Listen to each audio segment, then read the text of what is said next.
अस्सलामुअलैकुम ज़ेम गुलाले तासु ګورئ CID न्यूज़ नेटवर्क اسلام آباد. راځئ چې ورو د نن خبرونه. وزیر اعظم عمران خان په مشرۍ کې د ملک معیشت په ترقۍ روان شو.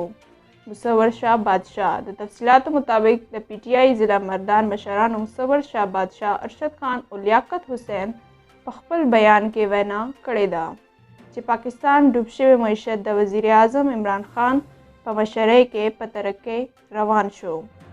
دوی وویل چې کرونا نوې راغلی نو اوس به د پاکستان معیشت نور هم په مخ کې روان و. ټولې دنیا باندې د کرونا اثر دی خو د عمران خان حکومت د پالیسۍ په وجه پاکستان د ډېر نقصان نه بچ شو. سټاک ایکسچینج په مخ کې روان دی. دوی وویل چې ټول ملک ته پکار دی چې سمارټ لاک ډاون کامیاب کړي چې ملک د تباہي نه بچ. د روس وزیر خارجه د پاکستان لپاره لوی اعلان. د تفصیلاتو مطابق د روس وزیر خارجه سرګی لاروف اعلان وکړو چې د انسداد دهشتګردي لپاره ملټري سازو سامان په پاکستان ته ورکولو لپاره روس تیار دی او دواړو ملکونو وزیر خارجه د یو بل سره مرستې لپاره هم تعاون جاري ساتلو اراده هم وکړه. تحریک لبیک مطالبات باندې به عید نه مخکې پارلیمنت د قرارداد پیش کیږي.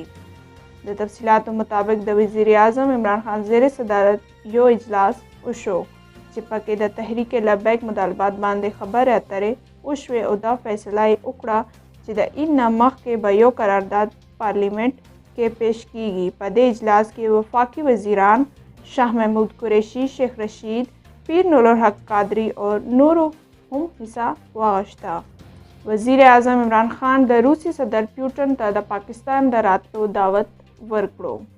د تفصیلاتو مطابق د روس وزیر خارجه سرګی لاروف د پاکستان وزیر اعظم سره ملاقات وکړو. په دې ملاقات کې دواړو اړخو په مسایل خبرې اترې وشوې.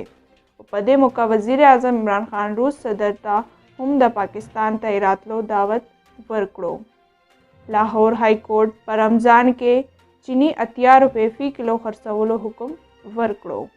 د تفصیلاتو مطابق عدالت د چینی کیس کې آخري نرخ د چینی 80 روپے مقرر کړو.